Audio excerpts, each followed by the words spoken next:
Imagine you're standing in a place where time itself seems to unravel, where every breath of air feels like a sip from the ancient well of the planet. This is not just a forest, this is the Amazon rainforest during a warm, torrential downpour.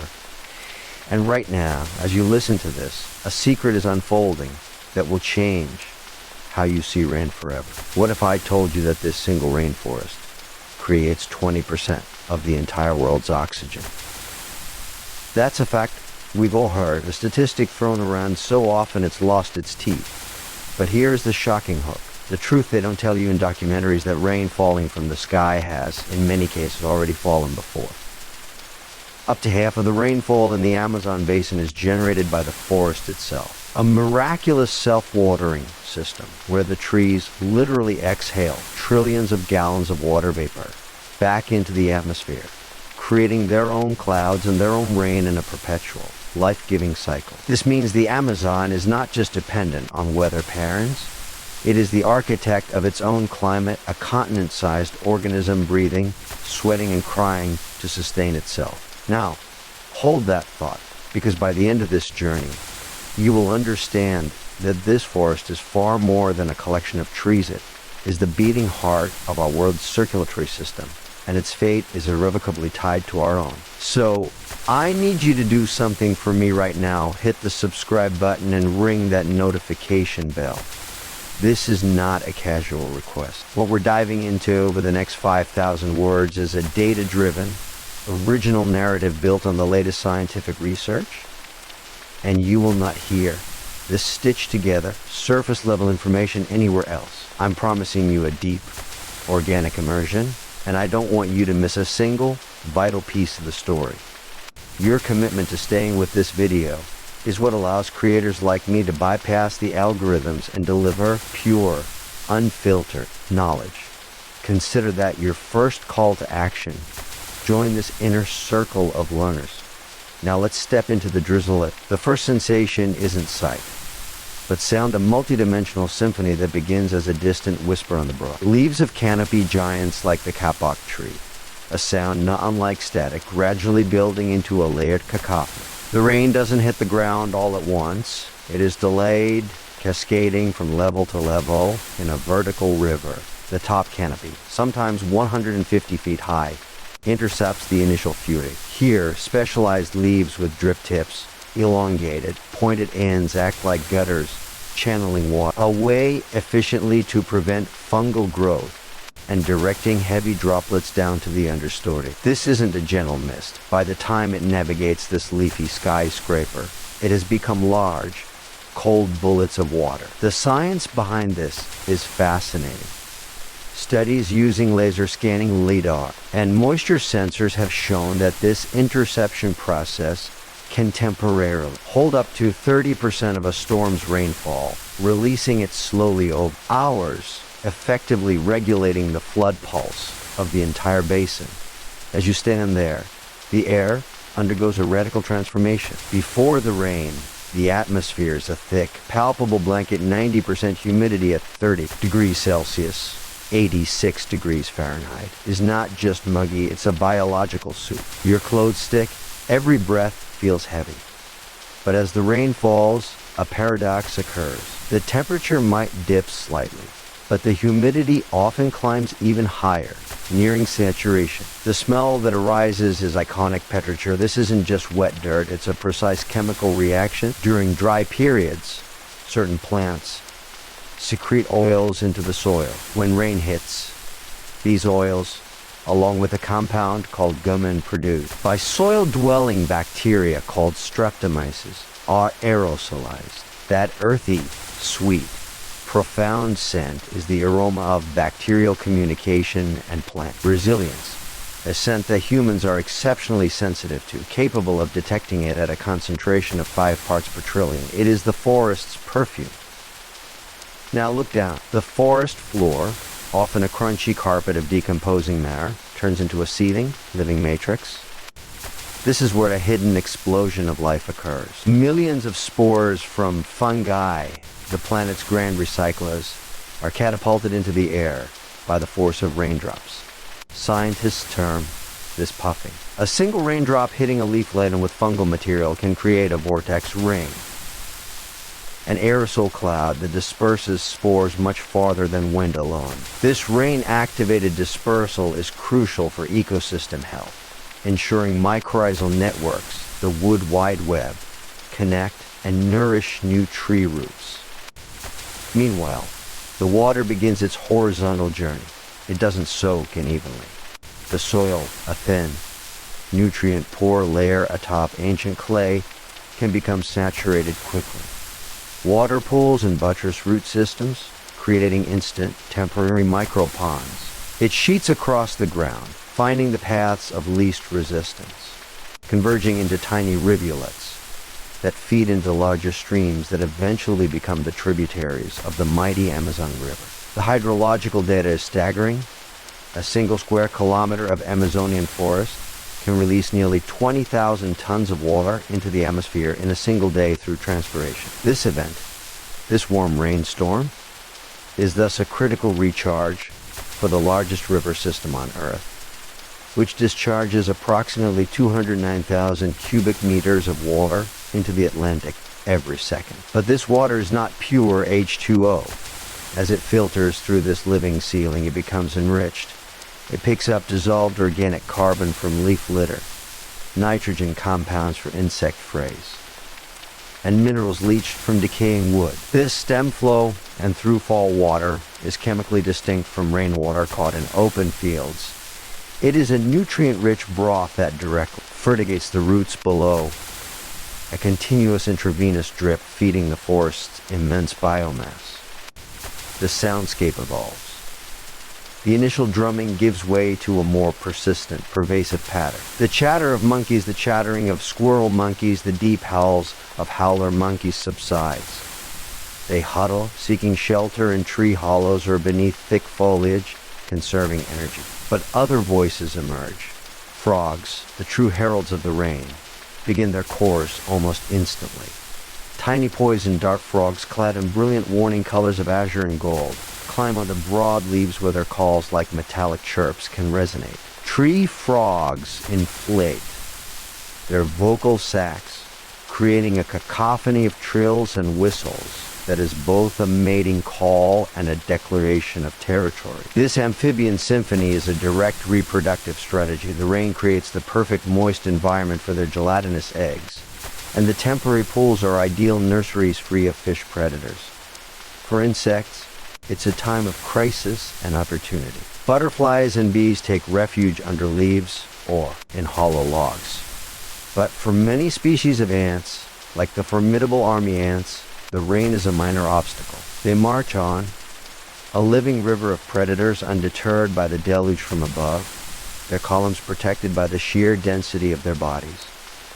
Up in the canopy, epiphytes plants that grow on other plants are having their moment. Bromeliads, those vase-like relatives of pineapples, are not merely decorative. Their overlapping leaves form central tanks that can hold several gallons of water.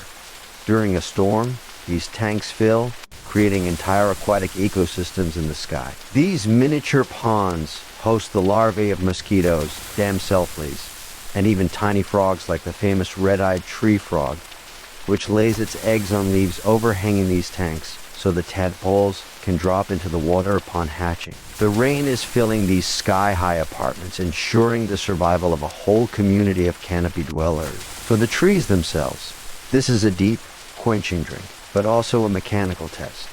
The soil is shallow. Their roots are often wide, not deep. The wind that accompanies the storm whips the upper canopy, and the water-laden leaves add tremendous weight. Trees sway violently, and you can hear the groaning of wood, the snapping of branches. This is a natural pruning process. The weak, the dead, the diseased limbs are torn away, creating light gaps on the forest floor, precious openings where seeds, waiting for this very moment, would germinate and race towards the sun. The storm, therefore, is not an agent of destruction, but of renewal and dynamic change, a force that shapes the forest structure as surely as time does. As the rainstorm matures from its fierce opening act into a steady, soaking curtain, we shift our focus from the grand atmospheric and sensory spectacle to the intricate, often unseen biological machinery it powers. This is where the data gets truly compelling, moving beyond poetry into the realm of hard science that reveals the forest as a complex, self-regulating metabolic engine. Let's talk about carbon, the currency of our modern climate crisis. A mature tropical rainforest like the Amazon is a colossal carbon sink, but its relationship with carbon during a rainstorm is a dynamic dance of release and sequestration. You might assume the rain halts everything, but microbial life in the soil goes into hyperdrive. As water infiltrates, it pushes air out of soil pores, creating anaerobic oxygen-poor microsites. Here, different communities of microbes take over. Methanogens, ancient archaea, produce methane, a greenhouse gas, over 25 times more potent than CO2 over a century. Simultaneously, in other oxygen-rich pockets, bacteria are consuming methane. The forest floor during a rainstorm becomes a battleground of greenhouse gas flux. Groundbreaking studies using flux towers and soil chambers have measured that these pulsed emissions can be significant, though they are often balanced by uptake elsewhere. But the real story is in the trees. The rain provides the water necessary for photosynthesis to continue at a rampant pace. A single hectare of Amazonian forest can absorb up to 2 tons of carbon dioxide in a year. The rain cleans the leaves of dust, opening their stomata, the tiny pores for gas exchange, allowing them to gorge on CO2. But here's the original, data-based insight rarely connected. This rain is partially of the forest's own making. The transpiration precipitation cycle we touched on is a critical climate stabilizer. The water vapor released acts as a massive coolant, and the clouds formed reflect sunlight. Deforestation doesn't just remove trees, it breaks this pump. Data from the Brazilian National Institute for Space Research, INPE, shows that in heavily deforested regions downwind, rainfall has decreased by up to 25%, and the dry season has lengthened. The storm you're imagining right now is not a guaranteed event, it is the product of a fragile, living machinery. Now let's zoom into the scale of a single leaf. A sacropin leaf, broad and palmate, is a marvel of engineering. Its surface is not smooth. At a microscopic level, it is textured with wax crystals and covered in a layer of hydrophobic compounds.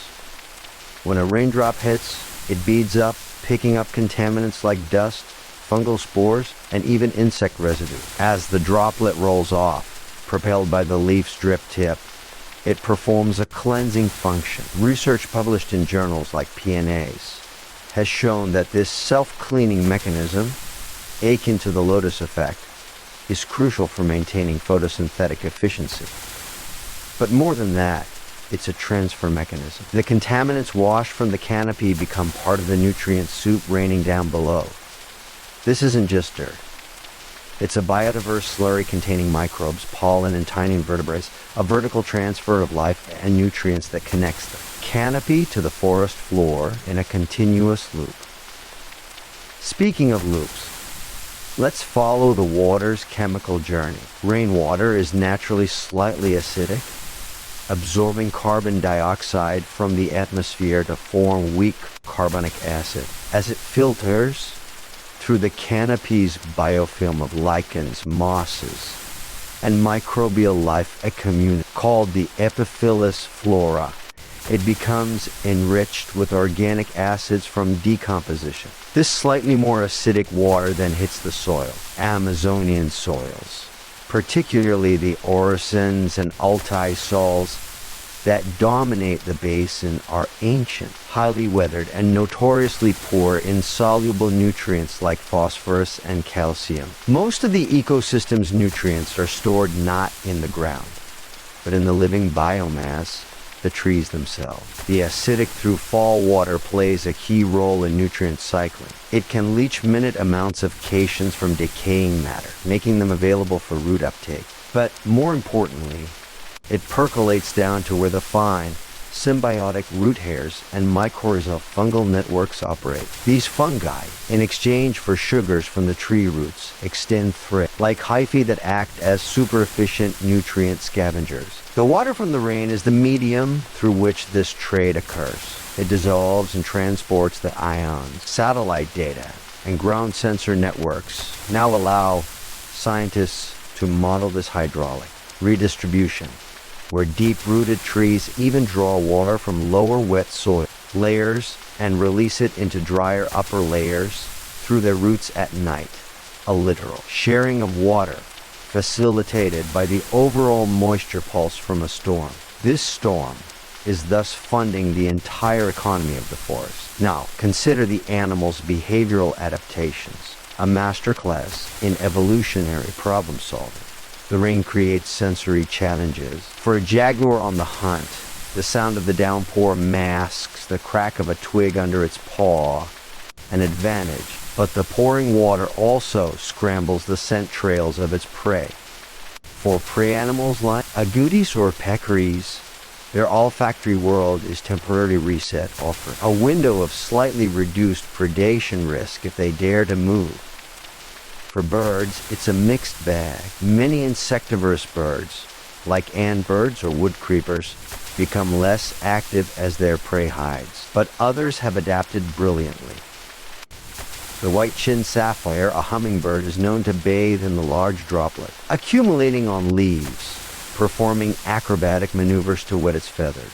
Raptors, like the harpy eagle, simply sit tight, their young protected under their massive bodies and the dense nest structure. For reptiles, cold-blooded and reliant on external heat, a prolonged storm can mean a dangerous drop in body temperature. Snakes, like the emerald tree boa, will coil tightly to conserve heat and seek the microclimate of tree hollows. But amphibians, as we noted, are in their element. The data from bioacoustics monitoring is stunning. Following the first rains after a dry period, the acoustic diversity index, a measure of the variety of animal sounds, can increase by over 300%. The forest voice changes completely.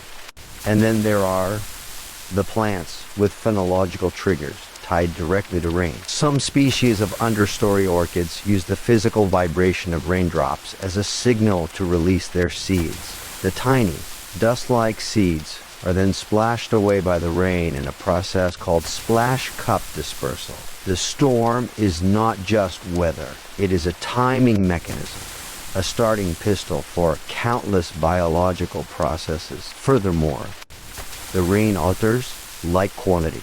The dense cloud cover and water-laden air scatter sunlight, creating a diffuse, shadowless glow. This soft light penetrates deeper into the understory than the harsh, direct sun of a clear day. For seedling plants on the dim forest floor, this brief period of enhanced, non-directional light is a precious photosynthetic opportunity. They can maximize energy capture from all angles, not just from fleeting sun flecks. The storm, therefore, directly fuels the next generation of the forest. Let's also address a darker, more pressing reality underpinned by data: the changing nature of these storms themselves. Climate models project that while total annual rainfall in the Amazon may not change drastically in some areas, its pattern will. There will be more intense, concentrated downpours interspersed with longer dry periods. This all-or-nothing hydrology is devastating. Heavy rains on dry, compacted soils from deforestation lead to catastrophic erosion and landslides, washing away the thin, fertile soil. The water runs off too fast to recharge groundwater or benefit the forest fully, instead causing destructive flooding downstream. The gentle, nurturing soak we're describing is being replaced by a violent, erosive hammer. This isn't a future scenario. Hydrological data from the last 2 decades already show increased river discharge, variability, and more frequent extreme flood events. The authentic, organic rhythm of the forest is being replaced by a discordant, human-induced stutter. To fully grasp the profound interconnectedness this rainstorm represents, we must ascend from the soil and the leaves, and comprehend the forest as a fluid, aerial landscape. The canopy, often called the last biotic frontier, is where the storm's drama is most vividly performed, and it is a frontier we are only beginning to understand. Thanks to daring science canopy cranes, hot air balloon platforms, and even skilled climbers who ascend these green cathedrals to collect air. During a warm rain, this high-rise world undergoes a dramatic transformation. The canopy is not a uniform green blanket. It is a complex, three-dimensional mosaic of life zones. The upper canopy, or emergent, are the solitary giants that rise above the continuous canopy layer, bearing the full brunt of solar radiation and weather. Species like the Brazil nut tree or the towering dipterocarps in Asian tropics, but similar emergent structures exist in the Amazon, have evolved tough, small, waxy leaves to resist desiccation. When the rain hits them, it's a violent assault. But these trees are architects of their own microclimate. Their vast root systems draw up hundreds of gallons of water daily, which is transpired through their leaves. On a normal sunny day, this creates a visible haze over the forest, a shroud of vapor. During a storm, this process is complemented, but the tree's structure dictates the rain's path. Water sheets down their massive, ridged trunks. Scientists measuring stem flow have found that a large tree can funnel the equivalent of a bathtub's worth of water directly to its root zone in a single storm. A targeted irrigation system that also delivers the nutrients scrubbed from its own bark by the flowing water. This isn't just hydration, it's a direct nutrient recycling pipeline. Now, descend slightly into the main canopy, a world of perpetual semi-darkness, where leaves are larger to capture the filtered light. Here, the density of life is staggering. A single tree can host over 1,000 distinct species of insects, not to mention the epiphytes. The rain here is less direct, more of a heavy drip.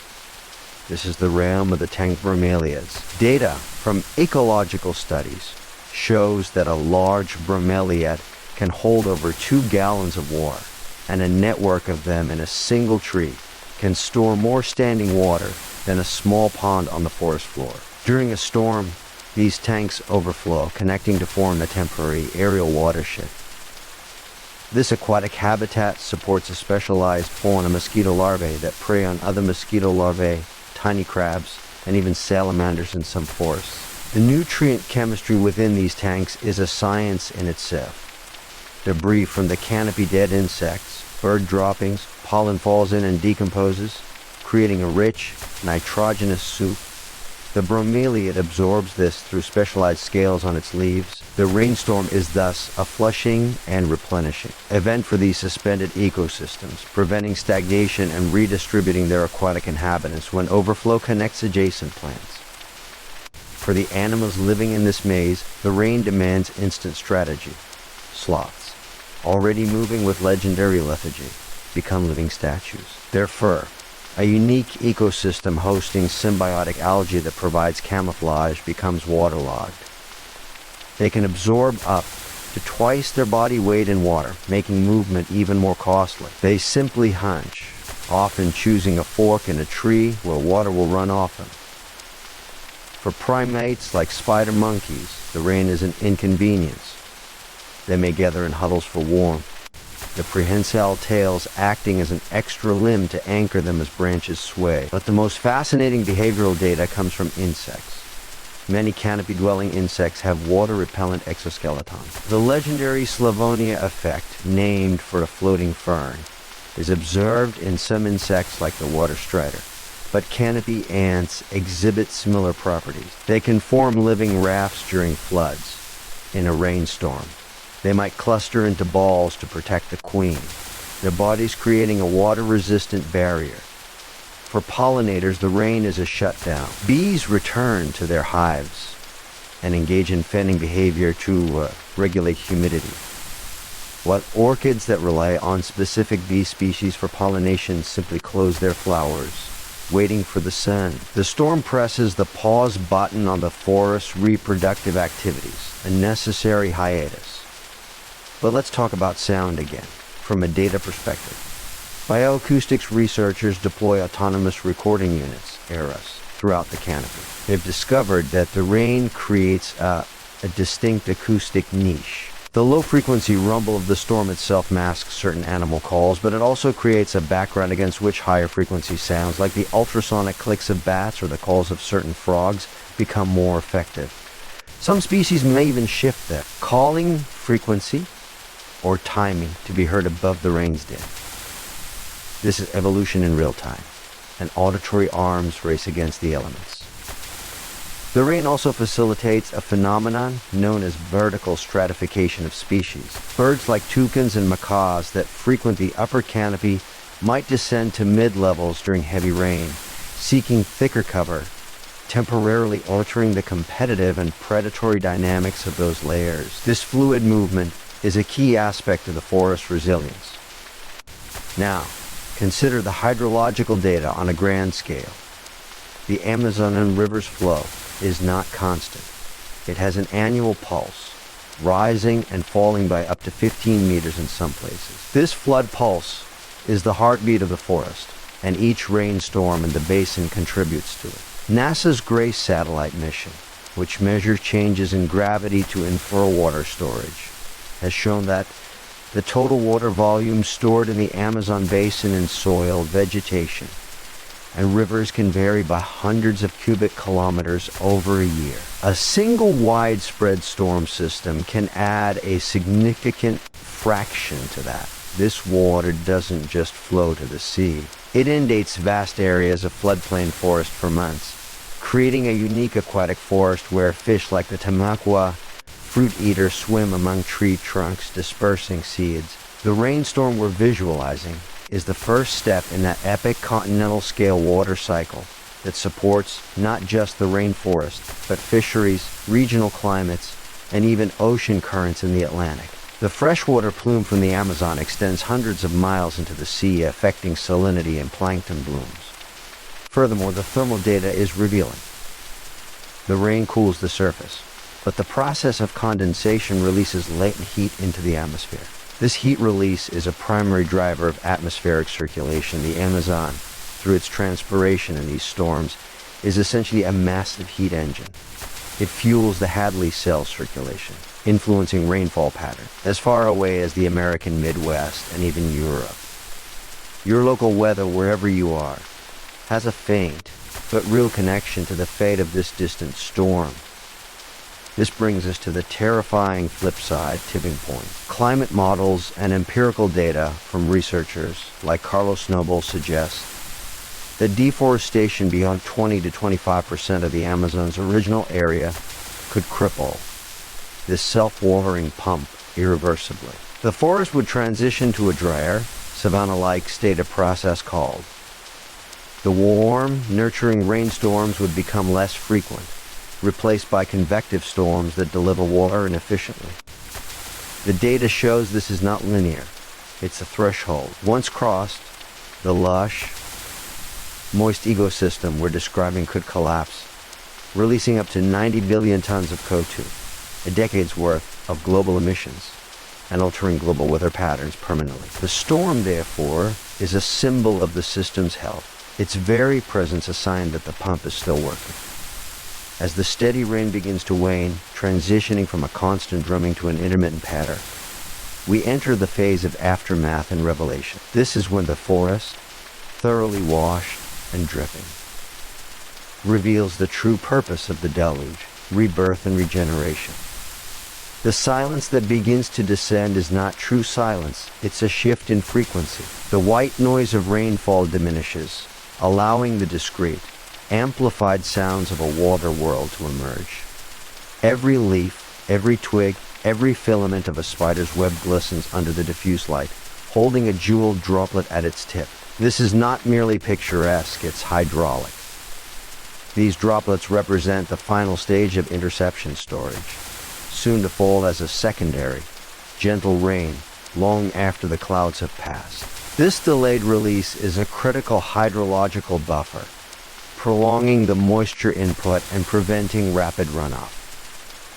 On the forest floor, the transformation is immediate and dramatic. The previously dusty, crunchy litter is now a sodden, spongy mat. The sound underfoot changes completely, a soft squelch replacing the crackle. This mat is now a superhighway for decomposers. Fungi, the kingdom's master chemists, extend their mycelial networks with renewed vigor. The water allows them to secrete powerful enzymes that break down tough lignins and celluloses in wood. The smell of fresh, wet decay, that rich, loamy aroma, is the smell of Earth's metabolism accelerating. Data from soil ecology shows that microbial respiration rates can spike immediately following a wetting event after dryness, a phenomenon known as the birch effect, where a pulse of CO2 is released as microbes feast on previously inaccessible organic compounds. This is the forest breathing out a necessary exhalation of carbon that is part of the natural cycle. But more visibly, life emerges. This is the golden hour for amphibians. Dozens of frog species, having sung their hearts out during the peak rain, are now engaged in frantic mating. Eggs are being laid on overhanging leaves in bromelia tanks in the newly formed puddles that dot the leaf litter. For the famous red-eyed tree frog, the eggs are a vibrant green jelly mass adhered to a leaf. In about a week they will hatch, and the tadpoles will wriggle free, dropping into the water below. The timing is impeccable. The rain has created their nursery. For reptiles, it's a time to bask. As fleeting rays of sun pierce the thinning clouds, snakes like the vine snake will stretch out on branches, using the ambient warmth to raise their body temperature and aid digestion. Butterflies, their wings momentarily heavy with moisture, begin to fan them open, waiting for the sun to dry them enough for flight. The insect world reawakens en masse. This is a critical data point for the entire food web. The post-rain insect emergence provides a protein bonanza for birds, bats, and insectivorous mammals. Researchers using insect traps have quantified these emergence events, noting they can represent a significant portion of the energy transfer within the forest. Birdsong returns, but it's different. It's not the dawn chorus, but a celebratory post-storm chorus. Motmots, trogons, and manakins begin calling, their territories redefined by the cleansing flood. For seed dispersers, the wet ground is a boon. Agoutis, large rodents with sharp teeth, will now be active, digging up previously buried seeds like those of the Brazil nut tree to cache them again in new, soft locations. Some of these will be forgotten and germinate. The rain has softened the earth, making this caching behavior possible. But the most profound regeneration is botanical. For many canopy trees, their seeds are designed for rain dispersal. The heavy drops can knock winged seeds, samaras, from trees like the dipterocarp, sending them spiraling away on the wind. But on the floor, a more subtle magic happens. Seeds that have lain dormant in the soil seed bank, sometimes for years, receive the twin triggers they've been waiting for: moisture and a change in light quality. The physical disturbance of the rain beating the ground can also scare hard seed coats, allowing water to penetrate and germination to begin. The light gaps created by fallen branches are now flooded with a higher ratio of red to far red light as signal, sensed by phytochromes in the seeds that tells them they are in an open space, not under a dense canopy. They break dormancy. Within days, a carpet of seedlings may appear, embarking on their long, unlike journey towards the canopy, a journey only one in a million will complete. The rain was their starter pistol. Furthermore, the storm's runoff is now feeding the aquatic systems. The tiny rivulets are swollen, carrying a tea-colored water rich in tannins from decaying leaves. This is black water. This influx of water and terrestrial nutrients into streams triggered algal blooms, which feed aquatic insects, which in turn feed fish. Many Amazonian fish, like the tamaqua, actually follow these rising, rain-fed streams into the flooded forest to feed on fruits and seeds. The storm has set the entire aquatic food web into motion. Now let's incorporate a layer of cutting-edge, original data-based insight that connects this natural process to our modern world. The role of fungal networks in post-storm recovery. Recent research, much of it still emerging, points to the crucial role of mycorrhizal networks in sharing resources between trees. A large, mature mother or hub tree, well connected via mycelium to others, can actually transfer carbon, nitrogen, and water to shaded seedlings, especially those of its own species. Following a storm that may have damaged some roots or limited photosynthesis for some plants, these networks may act as a forest-wide insurance system, redistributing resources from areas of surplus to areas of need. The water from the storm is the medium that allows this underground economy to flow. This isn't just poetic, it's a paradigm shift in our understanding of forest ecology, from competition to a complex, collaborative resilience. The data comes from isotopic tracing studies where scientists tag resources in one tree and find them in a neighboring seedling. The implications are profound. The forest recovers as a network community, not a collection of individuals. And this recovery is measurable. Scientists using dendrometers bands that measure tiny changes in tree trunk diameter can observe trees actually shrinking slightly as they use stored water during dry periods, and then swelling, stem rehydration, within hours of a significant rain. The storm is literally plumping up the forest, refilling its living water towers. Satellite data from missions like Getty, Global Ecosystem Dynamics Investigation, can now measure canopy height and structure with laser precision, allowing scientists to track how the canopy greenness and water content change after widespread rain events, quantifying the forests. Breathe in. Finally, as the last drops fall, the air holds a crystalline clarity. The dust and aerosols have been scrubbed away. Visibility increases dramatically. The humidity, while still high, feels different, fresh and charged. The negative ions produced by the crashing water, a phenomenon known as the Lena effect, are scientifically linked to improved human mood and cognitive function. That feeling of invigoration you get after a storm. The forest is feeling it too, on a biochemical level. This is the final, subtle gift of the storm.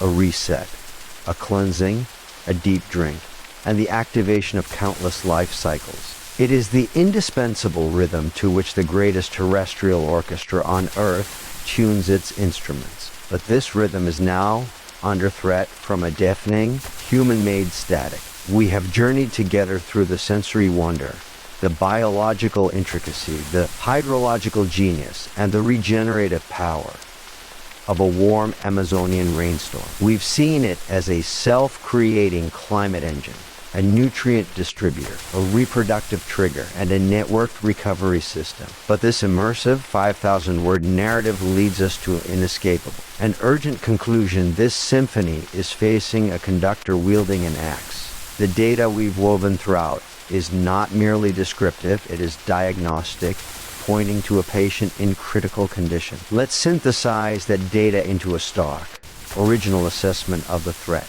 The very organic and original processes we've detailed, the transpiration precipitation pump, the nutrient cycling via fall, the fungal network communication, the flood pulse, all depend on the forest's structural and functional integrity. When you fragment the forest with roads and clear cuts, you don't just remove trees. You sever the hydrological lifeline.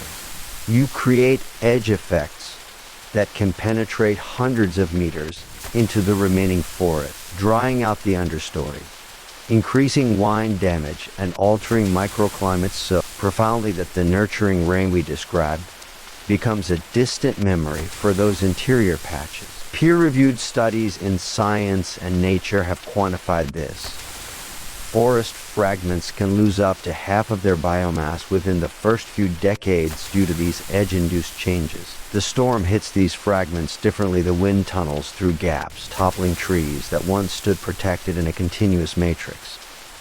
The nurturing, filtered through fall, becomes a battering, erosive force on exposed soil. The data on the changing rainfall patterns is perhaps the most alarming. As deforestation reduces transpiration, it reduces local cloud cover.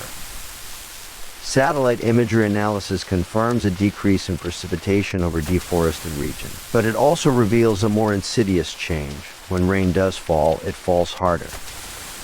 The convective energy is still there, but without the forest moisture contribution and cloud-seeding aerosols, like those released by plants, the storms become more intense and less frequent. This leads to that destructive all-or-nothing hydrology. Floods and erosion, followed by prolonged droughts.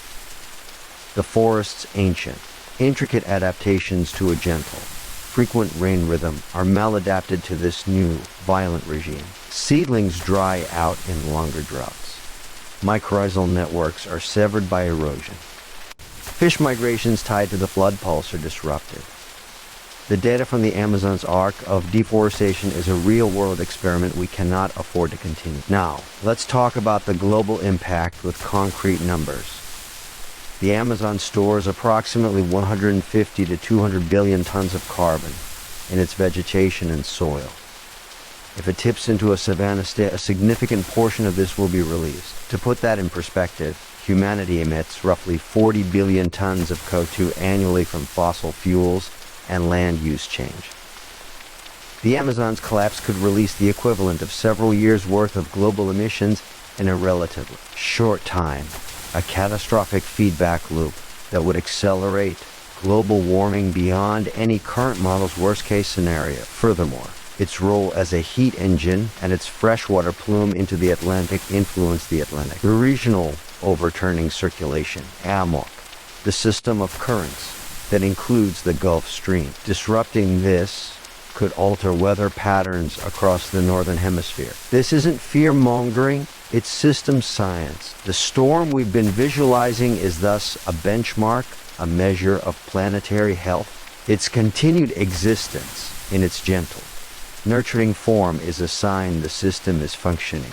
Its transformation into a sporadic, violent downpour is a symptom of critical failure. So, after this deep dive, what is the call to action? It must be as multi-layered as the forest itself. First, the personal and educational. You now possess a nuanced, data-backed understanding that saving the rainforest is not about saving pretty trees. It's about preserving a complex, climate-stabilizing life support system that our civilization depends on for rainfall patterns, carbon storage, and biodiversity. Your first action is to internalize this and share this knowledge. Talk about the water pump, the fungal networks, the rainfall data. Change the narrative from lungs of the planet, a flawed metaphor, to beating sweating heart of the global water and climate system. Share this video. Explain to one person why this matters. Second, the consumer and political action. Be ruthlessly informed about what you buy. The drivers of deforestation are largely agribusiness, cattle ranching, soy cultivation, often for animal feed, and palm oil.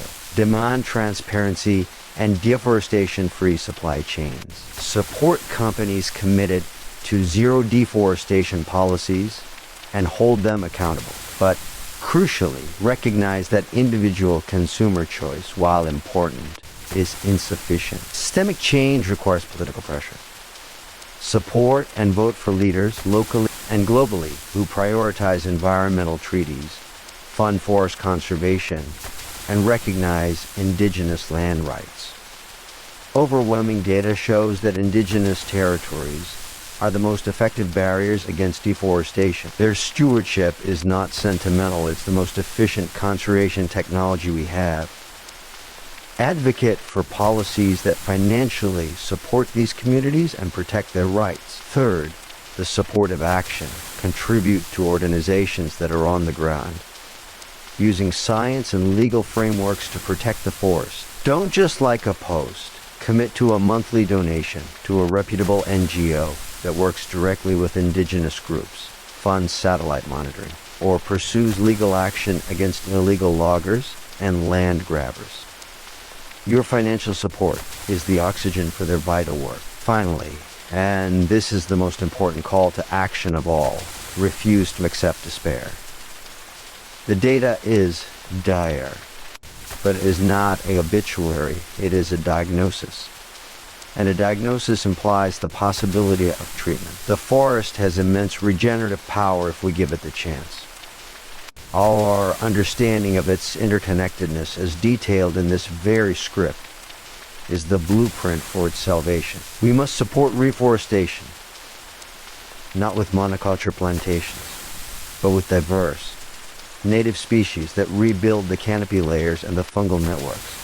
We must advocate for connecting forest fragments through wildlife corridors. We must push for a global economic revaluation that sees a standing forest as more valuable than a cleared one, perhaps through carbon credits or payments for ecosystem services. This is not a niche environmental issue. It is the cornerstone of climate stability. So as this script ends, I am not asking for a passive like. I am calling for you to become a node in a network of awareness and action, just like the mycorrhizal networks sustaining the forest.